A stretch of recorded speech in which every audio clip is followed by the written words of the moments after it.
razão de existirmos. O Sertão Agora é notícia. TV Diário do Sertão.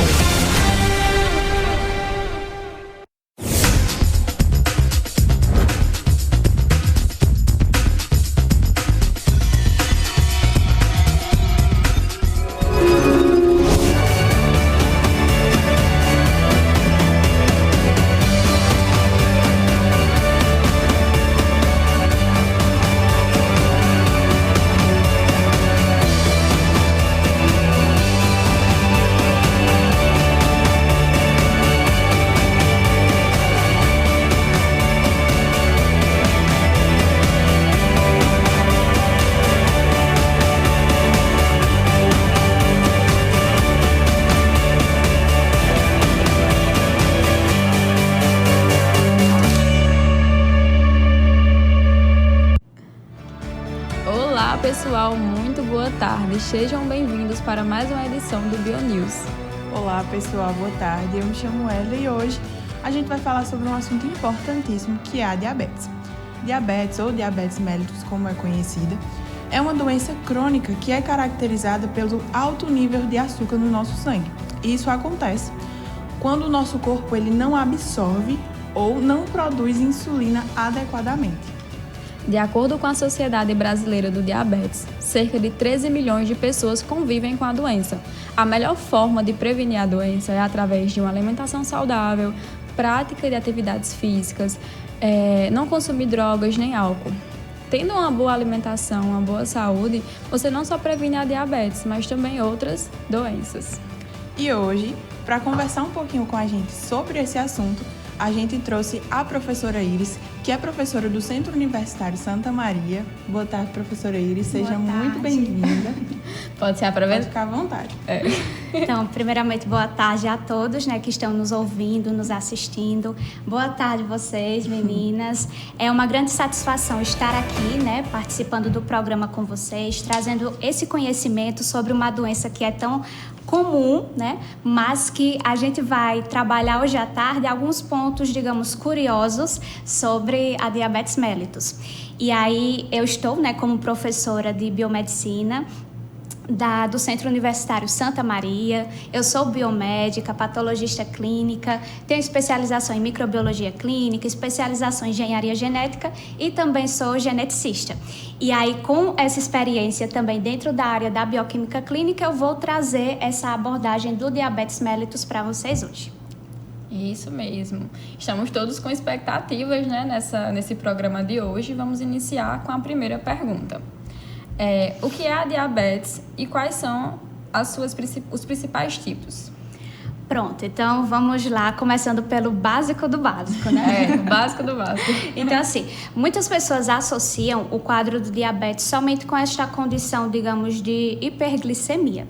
Só que aí a gente precisa saber que o quadro de diabetes ele consiste em um distúrbio, uma doença metabólica, onde vai existir o problema na metabolização, utilização da glicose. E aí o principal, digamos, defeito seria na ação, na atividade da insulina, desse hormônio que tem uma função hipoglicemiante, ou seja, mediante a ação da insulina, eu teria uma redução dos níveis de glicose do sangue.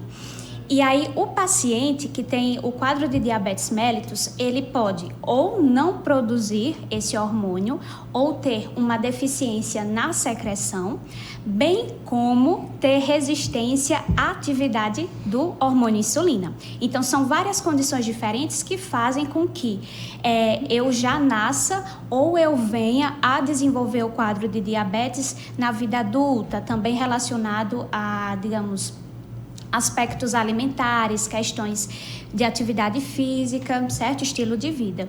Então, a diabetes ela vai ser caracterizada, o quadro de diabetes ele vai ser caracterizado por essa hiperglicemia sustentada, mesmo o paciente estando em jejum. E aí, tem-se a classificação dos tipos de diabetes, que aí a gente aborda já. Ótima abordagem, Iris, para a nossa segunda pergunta, a gente quer saber assim, a gente sabe que a diabetes é uma doença crônica que possui diversos tipos de tratamento e tudo mais. Diante desse tratamento, que além de alimentos e tudo mais, é possível que os alimentos transgênicos aumentem essa quantidade de casos de diabetes. Se sim, devemos nos preocupar com as próximas gerações que venham a consumir mais esses alimentos? Pronto, vamos lá, falando sobre os transgênicos. Muitas pessoas elas têm, digamos, uma visão errada sobre os alimentos transgênicos, certo? Porque quando vem esse termo, aí pensam, um alimento transgênico, ele vai fazer mal à saúde. Só que qual é o sentido ou qual a definição de um alimento transgênico?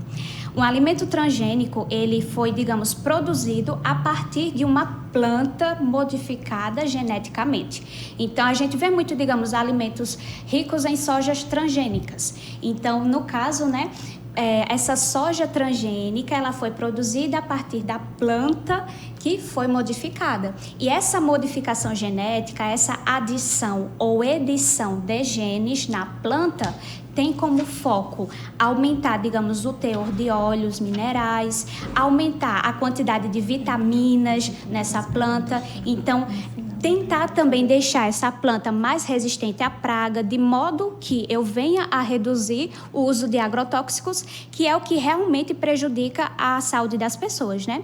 Então, no caso, o alimento transgênico, ele não vai, digamos assim, prejudicar o paciente e não vai fazer com que eu tenha desenvolvimento de quadro de diabetes pela ingestão desses produtos, certo? Então, assim, o alimento transgênico, ele não vai causar a doença em si.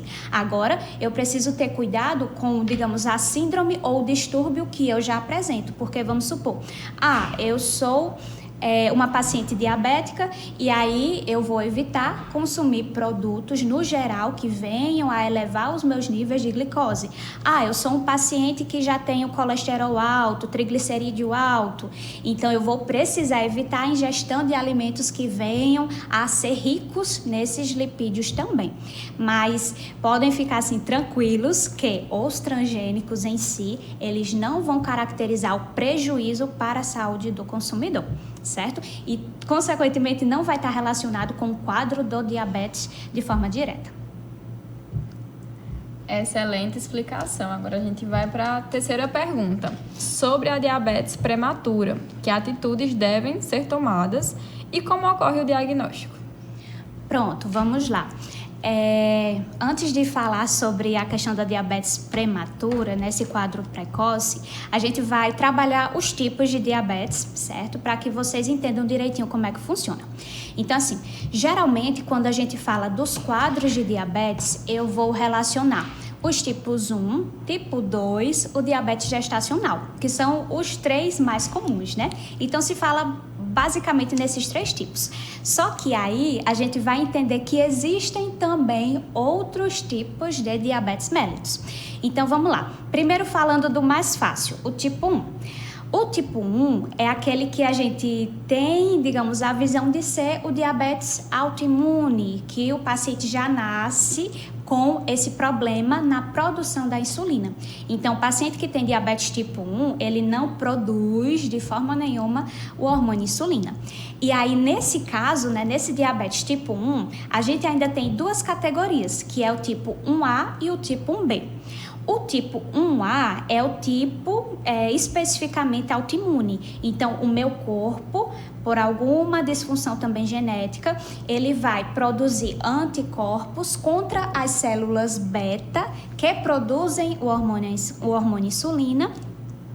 E aí, consequentemente, eu não vou ter a produção do respectivo hormônio. Quando a gente fala do tipo 1B, eu também não vou conseguir produzir a insulina, mas não é por uma atividade autoimune, certo? Então, já vai ser um defeito genético nessas células beta que vão impedir que elas venham a secretar esse hormônio. Então, pode ter uma mutação genética em que a célula mesmo não consegue sintetizar o hormônio nem liberar, certo? Então, consequentemente, o paciente ele também não vai ter esse hormônio no corpo e consequentemente vai ter o diabetes tipo 1. Então, quando se fala do 1, desse quadro que o paciente já nasce com essa condição, então vocês vão lembrar que a gente tem tipo 1A, que é a forma autoimune, e a tipo 1B, que seria relacionada a outros fatores como disfunção das células produtoras da insulina. Quando a gente fala do tipo 2, né, diabetes tipo 2, que é a mais comum, né, a mais comum no mundo, que a gente desenvolve na fase adulta. Então, sabemos que ela está relacionada com a resistência à insulina. E aí, essa questão da resistência à insulina, ela pode ter várias causas também. Então, a gente sabe, né, na maioria das vezes que vai se desenvolver diante de hábitos, quer dizer, maus hábitos alimentares, falta de atividade física. Só que aí, por trás, tem, digamos, questões fisiológicas, questões genéticas também que vão desencadear essa resistência. Então, o paciente, por exemplo, ele pode ter problema genético na proteína, nesse hormônio insulina, certo? Então, por exemplo, consegue produzir? Consegue, mas esse hormônio, que é uma proteína, tem uma estrutura modificada e aí ele não vai conseguir trabalhar de forma correta, gerando a resistência. Segunda situação, eu também posso ter mutação genética que altere o receptor desse hormônio. Então, o hormônio, para entrar em atividade, ele vai se ligar com o seu receptor. Se o receptor nas células também tiver alguma alteração, não vai existir o encaixe e, consequentemente, a insulina não vai conseguir trabalhar. Então, vai haver a resistência a esse hormônio também. Fora isso, ainda tem uma outra proteína muito importante para a entrada da glicose nas células, que é a proteína GLUT, certo? Então, assim, a gente pensa, é a insulina que faz com que a glicose entre na célula. Mas não, a insulina, ela vai possibilitar que outra proteína, ela, digamos, se abra, né? Esse outro canal se abra e possibilite a entrada da glicose nas minhas células. Então, eu já citei para vocês 3 mecanismos diferentes, né? Causas genéticas que podem gerar essa resistência à insulina, certo? E, consequentemente, caracterizar o quadro de diabetes tipo 2. E aí o paciente que apresenta, né, esse quadro de diabetes tipo 2, ele manifesta os sintomas na vida adulta, certo? Ele vai também apresentar sintomas clássicos da doença, que logo mais à frente a gente fala também sobre esses sintomas, certo?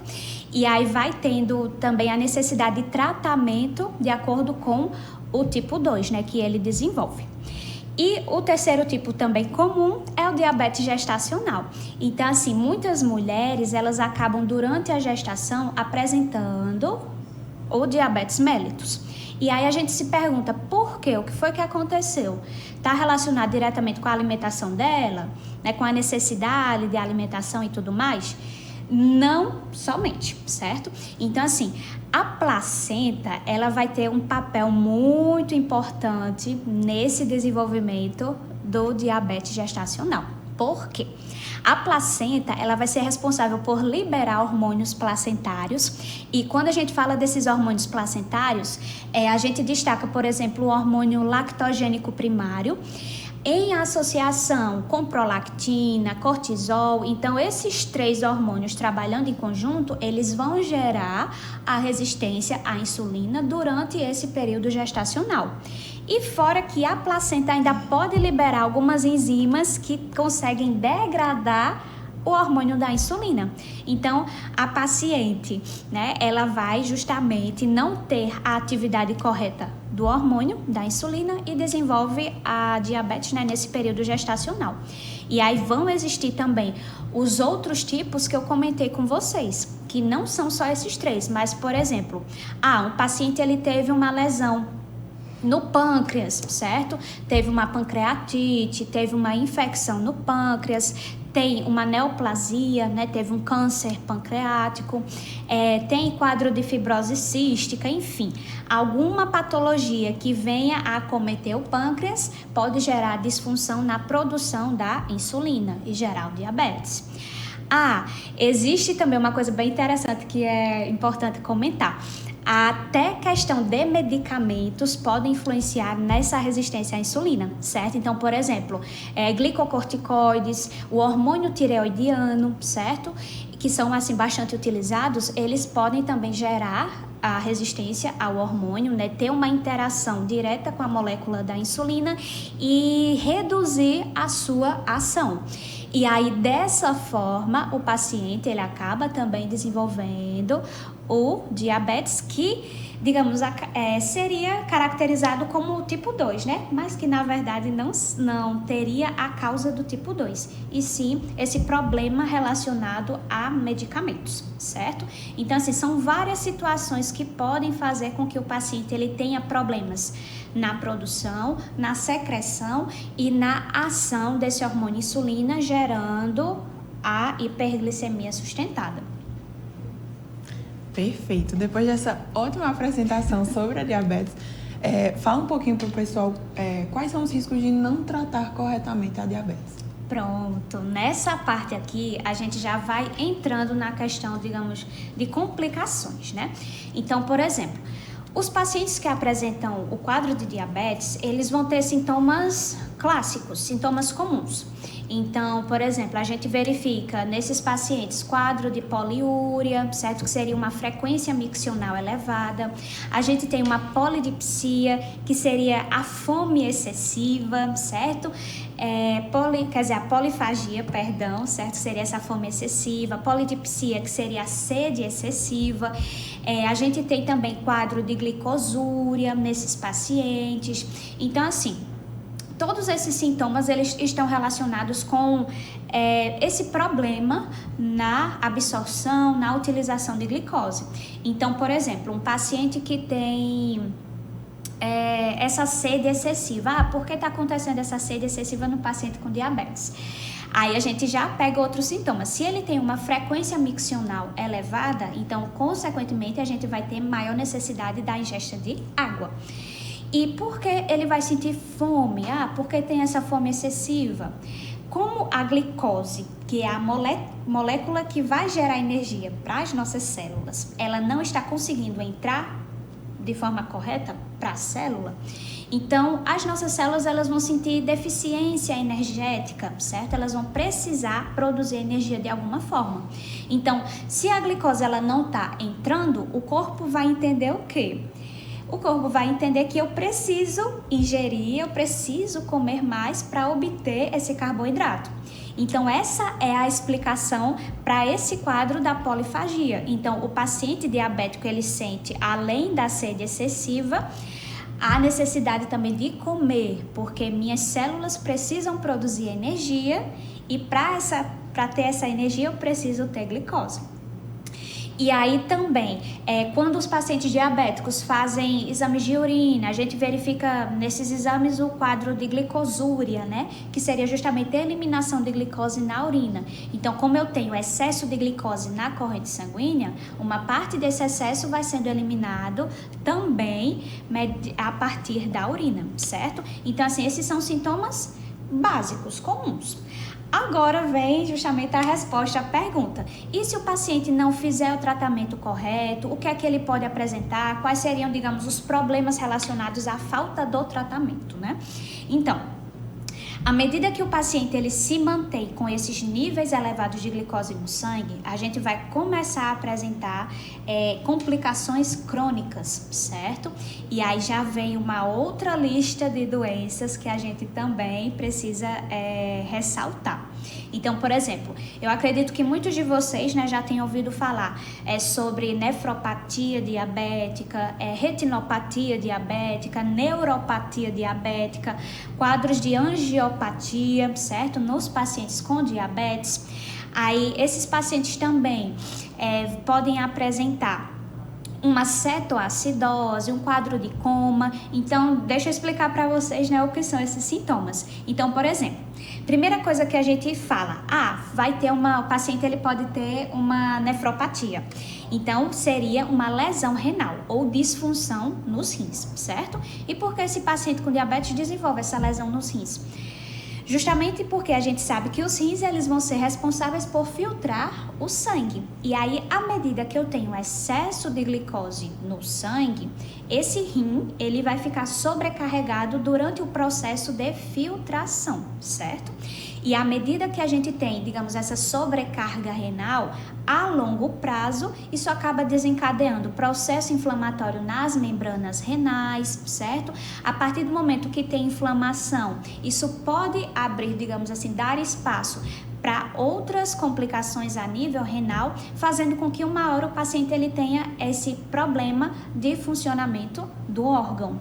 E aí, se o rim não está filtrando adequadamente, aí o paciente começa a perder proteína na urina também, que a gente verifica, né, que é a proteinúria. Esse paciente, ele começa a ter alteração no equilíbrio de eletrólitos, que é responsável também por manter digamos, regular a pressão arterial. Então, o paciente com diabetes geralmente tem hipertensão. Então, essa hipertensão seria desencadeada devido também a esse distúrbio de eletrólitos que os rins eles não estão conseguindo filtrar adequadamente. Outro ponto importante também, o paciente não está fazendo o controle adequado, né, do diabetes, então ele pode ter aquela neuropatia, que seria já a disfunção em nervos, principalmente nervos periféricos. Então, como a circulação ela não está acontecendo de forma correta por microvasos, né, o sangue ele está muito espesso, muito grosso devido a esse excesso de glicose, então isso vai dificultar a passagem dele por vasos pequenininhos. Então, consequentemente, isso compromete também a atividade nervosa, certo? Nesses membros. E aí o paciente ele começa a perder a sensibilidade desses membros, principalmente membros inferiores, né? Que aí a gente já pega a questão do pé diabético. Então, o paciente que tem esse pé diabético, ele perde a sensibilidade do membro, certo? O processo de circulação ali não está acontecendo de forma correta. E aí, esse paciente, quando sofre um corte, a gente sabe também que tem problemas na cicatrização, tem problemas na coagulação. E aí, ele pode adquirir, por exemplo, uma infecção ali do ambiente. E aí, a gente sabe que à medida que vai infeccionando o membro, isso pode levar à amputação, que se é observado em muitos casos. Então, assim, esses já foram exemplos básicos que a gente vê mediante a falta do tratamento ou monitoramento correto do diabetes, certo? E, digamos, levando para a complicação mais perigosa, a gente tem a situação do coma. Então, se o paciente ele tiver os níveis extremamente desregulados, né, da glicemia, então ele pode evoluir para um quadro de coma, certo? E dependendo da condição, né, se for extremamente grave, associada a outras disfunções de órgãos, teria, infelizmente, o óbito desse paciente. Nosso programa está excelente, agora a gente vai para um breve intervalo e já estamos de volta.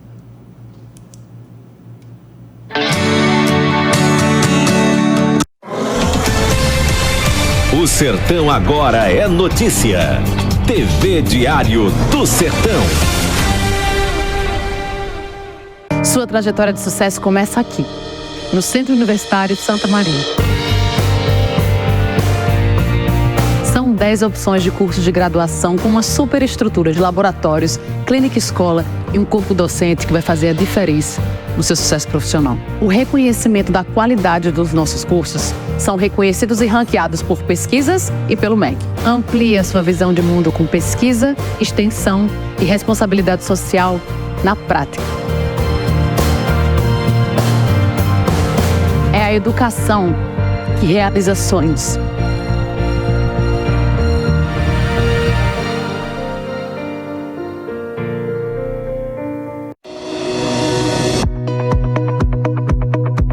Em primeiro lugar, a questão do atendimento, da facilidade, com relação à acolhida que você sempre tem aqui. Não só na rede aqui da Matriz, como também nas demais, onde você chega, o atendimento de cada um é especial para a gente. A gente vê que eles tratam a gente com carisma, com educação e a preocupação. Por mais que hoje não tenha o medicamento aqui, mas consegue para o outro dia. E isso, para mim, me torna mais ainda cliente dessa farmácia. O que faz eu ser cliente da farmácia Santa Maria é que é uma farmácia que sempre nos atende muito bem. O preço que é que toda pessoa pode comprar. Então, se é de eu ir para outra farmácia, eu vou para a farmácia do meu amigo Marco, a farmácia Santa Maria, e onde eu serei bem atendido pelo pessoal que trabalha na farmácia. Um bom atendimento, medicamento disponível, o horário 24 horas para ser atendido e tudo de bom. O pessoal atende muito bem e vale a pena vir à farmácia Santa Maria.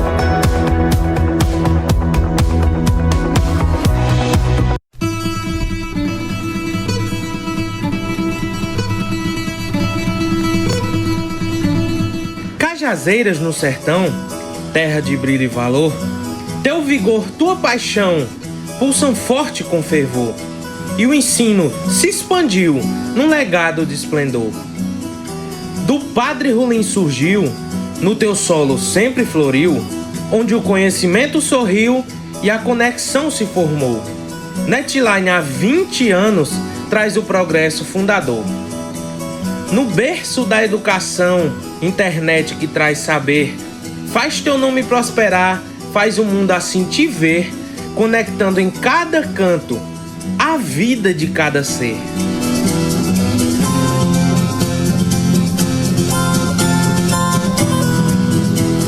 Você nasceu para fazer medicina? O Centro Universitário Santa Maria é a escolha certa para você. Inscreva-se para o Vestibular de Medicina 2025.1 do UniFSM.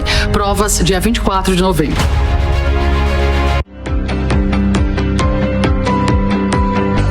Somos a Electrovolts No Brakes, uma empresa especializada na manutenção e venda de no brakes de pequeno, médio e grande porte. Como rede autorizada das principais marcas do Brasil, garantimos a excelência em cada serviço prestado. Oferecemos assistência técnica, contando com um laboratório completo, equipado com tecnologia de ponta. Estamos localizados no coração de Cajazeiras, pronto para atender você. Venha nos visitar na Rua Engino Rolim 85 e descubra o poder da energia ininterrupta. Sua energia com segurança. O melhor pelo menor preço, você só encontra na Leia Livraria e Magazine. Material para escritório, livros, papelaria, material esportivo, utilidades domésticas, presentes, brinquedos, artigos de aniversário, malas e bolsas para viagem, suprimentos para informática e relógios de todos os tipos. Afinal, a Leia Livraria e Magazine está cercada de bons produtos para você e sua família. Acerte no melhor preço e pague como preferir, à vista com super descontos, ou a prazo a perder de vista, no carnê, no cheque ou no cartão. Leia Livraria e Magazine, o ano inteiro com você. Cajazeiras, Paraíba. O Sertão agora é notícia. TV Diário do Sertão. Sua trajetória de sucesso começa aqui, no Centro Universitário de Santa Maria. São 10 opções de cursos de graduação com uma superestrutura de laboratórios, clínica escola e um corpo docente que vai fazer a diferença no seu sucesso profissional. O reconhecimento da qualidade dos nossos cursos são reconhecidos e ranqueados por pesquisas e pelo MEC. Amplie a sua visão de mundo com pesquisa, extensão e responsabilidade social na prática. É a educação que realiza sonhos.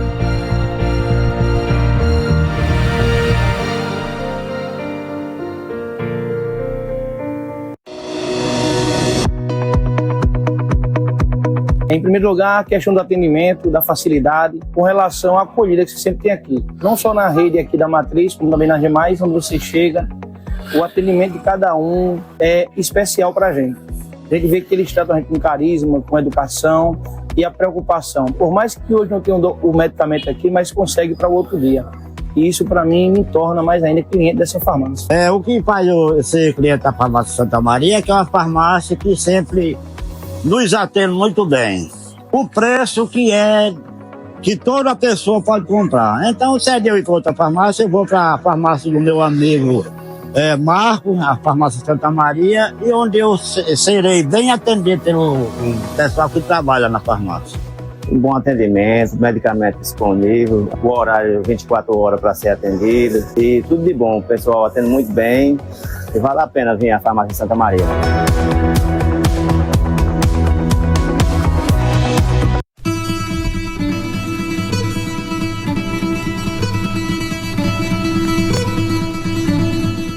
Cajazeiras no sertão, terra de brilho e valor, teu vigor, tua paixão pulsam forte com fervor, e o ensino se expandiu num legado de esplendor.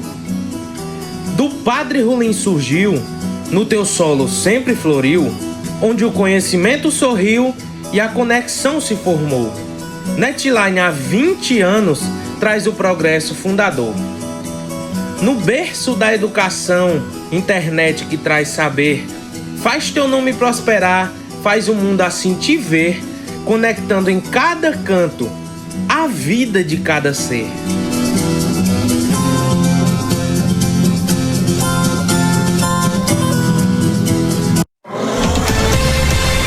O Sertão Agora é notícia. TV Diário do Sertão.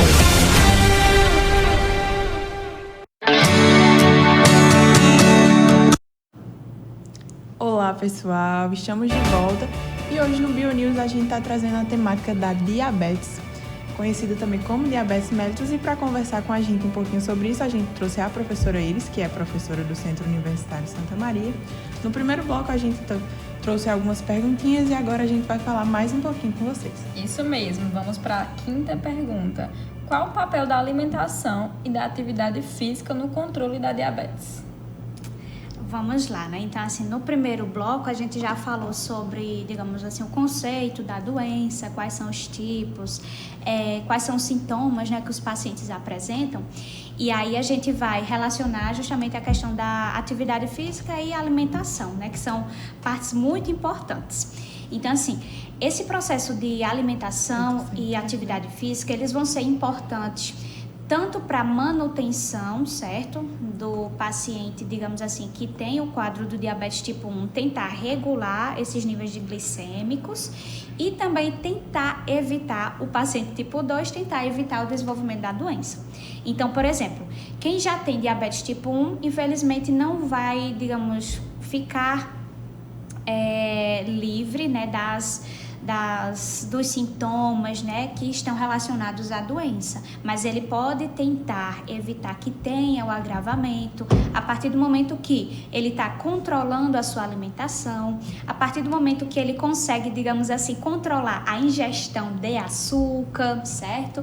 De alimentos ricos, né, em carboidratos, porque se ele já tem a ciência de que ele não produz insulina, então quanto mais carboidrato ele ingerir, maior vai ser a sua glicemia e isso pode levar justamente às complicações. Então, como eu falei para vocês no começo, existem sintomas, digamos, comuns e existem os sintomas da hiperglicemia crônica, que são os mais complicados. Então, assim, esse paciente mantendo uma rotina de atividade física, né, tendo gasto energético, reduzindo o consumo de açúcar, então ele vai evitar que tenha as complicações da doença. E quando a gente fala do tipo 2, a gente já comentou, né, que esse tipo 2 ele vai estar relacionado com essa resistência à atividade do hormônio. Então, eu citei para vocês que, por exemplo, alguns fatores também genéticos, eles podem fazer com que exista a resistência à insulina nos receptores desse hormônio, certo? E essa deficiência genética eu não conseguiria regular pela alimentação. Mas é importante que você mantenha um limite no consumo desses açúcares para que não gere excesso na corrente sanguínea, não estimule, né, digamos, uma superatividade das células beta e, consequentemente, não venha a existir disfunção dessas células. Porque relacionado a essa questão da alimentação, qual é o problema que eu posso ter, né? Então, se eu estou consumindo muito açúcar, se eu sou uma pessoa normal, estou consumindo muito açúcar, isso vai fazer com que as minhas células beta, que são as que produzem insulina, elas venham a trabalhar mais. E aí, esse trabalho exagerado pode levar a uma disfunção, certo? Então, pode chegar um momento que essas células vão, digamos, começar a trabalhar de forma mais reduzida ou até mesmo parar a sua atividade e, consequentemente, isso geraria o problema da diabetes, certo? E aí, outro ponto também importante para a gente lembrar é que o paciente, digamos, com obesidade, geralmente ele vai desenvolver, né, esse distúrbio metabólico, porque a gente começa a observar, digamos, um processo inflamatório nesse paciente, certo? Quando a gente fala de obesidade, quando a gente fala do diabetes, são condições que geram processos inflamatórios. E esses processos inflamatórios, né, no paciente podem também até mesmo levar outros problemas que a gente, assim, às vezes nem pensa que existem, certo? Trazendo só, digamos, uma curiosidade para vocês, né? Teve um estudo recentemente, né, que foi publicado sobre a relação de quadros, né, de processos inflamatórios como diabetes, como obesidade, que levariam a mutações genéticas, e essas mutações em um gene específico eram responsável por causar a fissura lábio-palatina. Então, eu acredito que vocês já conheçam, né, sobre essa fissura lábio-palatina, mas aí eu posso ter tanto mutação genética, que vem a causar essa fissura, mas também alterações diante de um processo inflamatório no corpo, né, no organismo do paciente. Então, esse processo inflamatório ele pode levar a modificações nesse DNA e, consequentemente, fazer com que, diante de uma gestação, o feto, né, dessa mulher, dessa gestante, venha a ter esse problema da fissura lábio-palatina. Ótimo. Assim, a diabetes ela é uma das patologias que mais acometem pessoas hoje em dia. Qual seria a faixa etária, mais ou menos, das pessoas que mais são acometidas? Pronto. Como eu falei para vocês no início, a gente tem uma prevalência do diabetes tipo 2, que já vai ser identificado na fase adulta, certo? Então, por exemplo, crianças, quando eu já faço o diagnóstico de uma criança com diabetes, então eu sei que é diabetes tipo 1. Só que aí a maior proporção é dos quadros tipo 2, e aí a gente começa a identificar a partir dos 20 anos de idade, certo? Então, assim, pessoas que são sedentárias, né, que tem, por exemplo, o quadro de obesidade, então eles podem desenvolver essa diabetes de forma mais precoce, que seria a partir dos 20 anos. E quando não acontece dessa forma, a gente teria uma maior prevalência dentro da faixa de 35 anos, né, a partir dos 35, já seriam verificados uma maior taxa desses quadros, tá certo? A gente vai falar também um pouquinho das perguntas feitas pelo pessoal de casa, mas antes, fala pra gente um pouquinho sobre um estudo realizado com células-tronco para tratamento do diabetes mellitus 1. Pronto, vamos lá. Esse estudo ele foi, digamos assim, uma inovação, né, que tivemos na parte da pesquisa, onde foi possível efetivar a cura de uma paciente que tinha o diabetes tipo 1. Então, assim, como eu já falei para vocês, o diabetes tipo 1, ele pode ter a causa, digamos, autoimune. O corpo, ele vai produzir anticorpo e destruir lá as células que produzem esse hormônio. Mas, no caso desse estudo, qual foi o objetivo, né, do tratamento? Tentar repor as células destruídas. Então, se eu sei que nesse caso a paciente ela tem destruição das células que produzem o hormônio, então eu iria colocar novas células ali para estas células produzirem a insulina. Então, esse estudo, essa pesquisa, ela envolveu a metodologia da clonagem terapêutica, certo? E como é que funciona? Então, a clonagem terapêutica, ela utiliza células-tronco, né, células-tronco pluripotentes, para que eu tenha um estímulo, né, e faça essa célula se diferenciar na minha célula de interesse. Então, no caso dessa paciente, foram pegos células-tronco pluripotentes, fez-se o estímulo para gerarem células beta. E aí essas células beta, esse conjunto de células beta, foram transplantadas para a paciente. Então, esse processo de transplante, ele aconteceu com êxito. A paciente, ela começou, né, conseguiu produzir insulina, e aí depois de 3 anos, ela, digamos, conseguiu não necessitar mais do uso da insulinoterapia. Então, ela já estava produzindo insulina o suficiente para o seu organismo, né, ter o funcionamento correto. Então, assim, foi um avanço para tratamento desses pacientes, né, diabetes tipo 1, que são insulinodependentes e que têm, no caso, uma chance de conseguir se livrar, né, se libertar do tratamento com a insulina. Excelente resposta. Através da interação com os alunos do curso de Biomedicina, recebemos a pergunta para a professora Iris. Quais os exames mais comuns para o diagnóstico da diabetes? Pronto, outra parte assim bem comum, né? Muita gente conhece alguns, outros não, enfim. Então vamos falar da lista de exames que você também pode realizar para ter o diagnóstico confirmatório do diabetes, certo? Então assim, eu acredito que muitos de casa têm um aparelhinho, né, de verificar a glicemia capilar, certo? Que a gente fura o dedinho, coloca lá na fitinha, coloca lá no aparelho e aí vai ter esse nível glicêmico e conseguir identificar se está elevado ou não. Essa glicemia capilar, ela não é para diagnóstico, né, do quadro de diabetes, certo? Então, assim, ele pode ser utilizado para triagem de pacientes, para o acompanhamento de um paciente diabético, ok.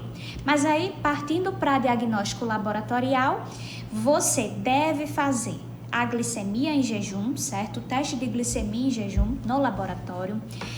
Para diagnóstico do tipo 1, tipo 2, tipo gestacional. Para diagnóstico também do tipo 1, tipo 2, né? A gente pode empregar a dosagem de insulina para saber se o paciente produz essa insulina ou se está produzindo em menores níveis. Pode fazer dosagem de peptídeo C, certo? Que seria um fragmento, digamos, liberado quando a insulina ela é maturada. Então, esse hormônio é produzido e ele, digamos, libera uma fração lá que é o peptídeo C.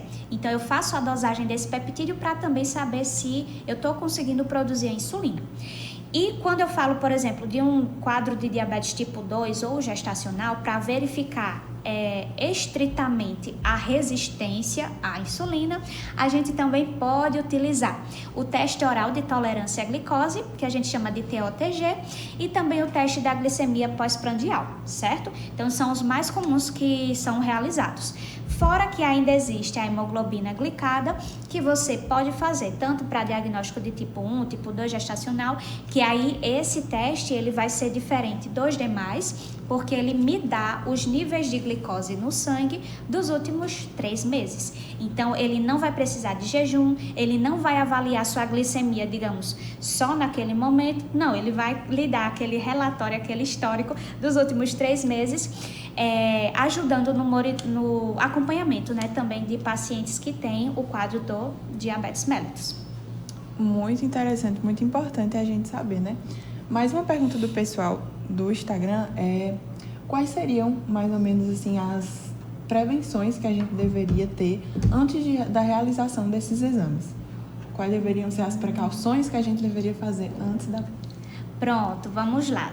Vou pegar o exame mais básico, que seria da glicemia em jejum, certo? Então, como o próprio nome diz, né? Glicemia em jejum, você vai precisar estar em jejum para realizar o exame.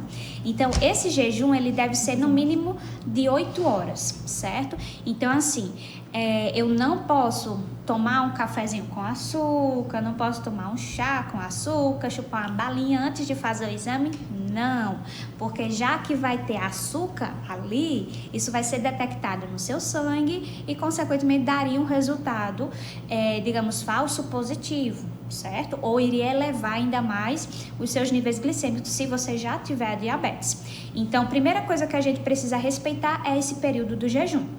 E antes do jejum, eu também preciso ter cuidado, certo? Porque vamos supor, no dia anterior ao exame, eu exagerei ali no consumo de doces. Então, consequentemente, no dia seguinte, você ainda vai ter esses níveis de açúcares elevados no seu organismo, certo? Então, assim, o ideal é que no dia anterior ao fazer o exame, você já esteja regulando sua alimentação, esteja evitando o consumo exagerado de açúcar e, após ter todo esse dia com uma dieta, digamos, mais tranquila, aí você respeita também o período do jejum de 8 a 12 horas para fazer a coleta. Ótimo, ótimo, ótimo. Iris, você quer acrescentar mais alguma coisa na sua fala? Pode ficar à vontade. Pronto, assim, só fechando, né, sobre esse tema assim, que é tão importante, né, e é tão comum, a gente precisa ter realmente cuidado, certo, com o desenvolvimento do diabetes, porque assim, não é que o diabetes ele tenha somente causa genética ou somente relacionado a estilo de vida. Tudo acontece em conjunto. Então, sua genética, sua alimentação, seu estilo de vida vão influenciar para que você venha a desenvolver um quadro de diabetes.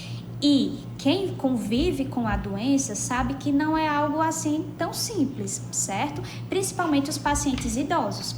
Então, eles passam pelas complicações, perda de visão, perda de membros, certo? Perda de sensibilidade. Então, eles vão tendo várias consequências devido a essa desordem metabólica. Então, assim, quem não tem a doença precisa ter cuidado, certo? Com esse consumo exagerado de açúcares, certo? Tentar manter, né? Digamos assim, algo que todo mundo sabe, mas a pessoa precisa reforçar, né? Tentar manter uma dieta equilibrada, certo?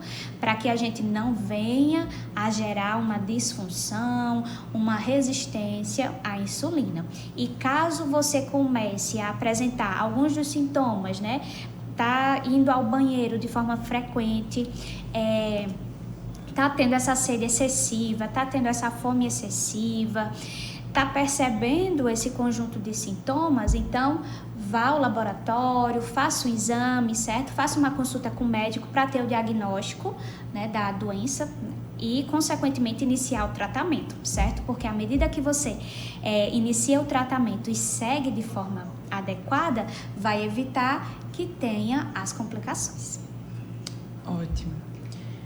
Hoje a gente trouxe esse tema de diabetes mellitus, mas a gente não poderia deixar de lembrar que estamos em outubro e trazer um lembrete muito importante para vocês, que é a prevenção ao câncer de mama, que é uma campanha feita no Outubro Rosa.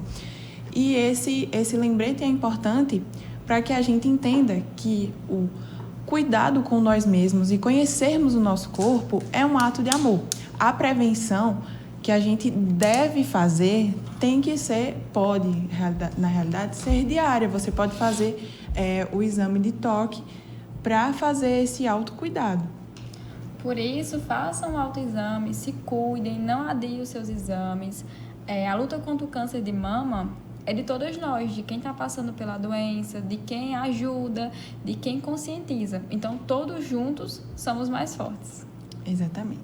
E eu queria agradecer a Iris pela vinda aqui no BioNews. Foi uma participação excelente para falar sobre um assunto muito importantíssimo que, como você disse, está muito em alta, que muita gente deve conhecer e entender melhor para ser cuidado. Não deve ser uma doença negligenciada. E muito obrigada, Iris. Foi um prazer ter você aqui.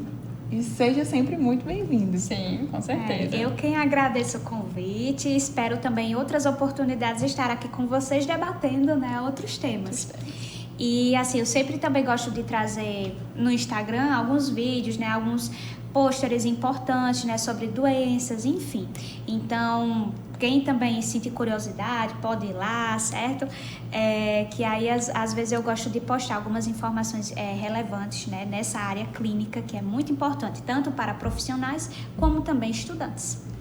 Fala pra gente seu Insta, professora. Pronto, você coloca lá com H, viu? iris.alves.biomédica. Aí já pode mandar até mesmo alguma curiosidade, certo? Que vocês ainda tiverem sobre a diabetes, sobre alguma outra doença, sobre exames, enfim, área da saúde, ok. Pode mandar uma perguntinha lá, certo? Que aí a gente responde, tá bom? Pronto. Então é isso, galera. Nosso programa fica por aqui. E agradecer a todos vocês que estiveram com a gente nesse momento para falar um pouquinho sobre a diabetes. Quer falar alguma coisa, Nilson? Não, só foi excelente o programa hoje. Muito obrigado. E não esqueçam, cuidem-se e compartilhem a campanha do Outubro Rosa, que é muito importante. É isso, até a próxima. Tchau, pessoal.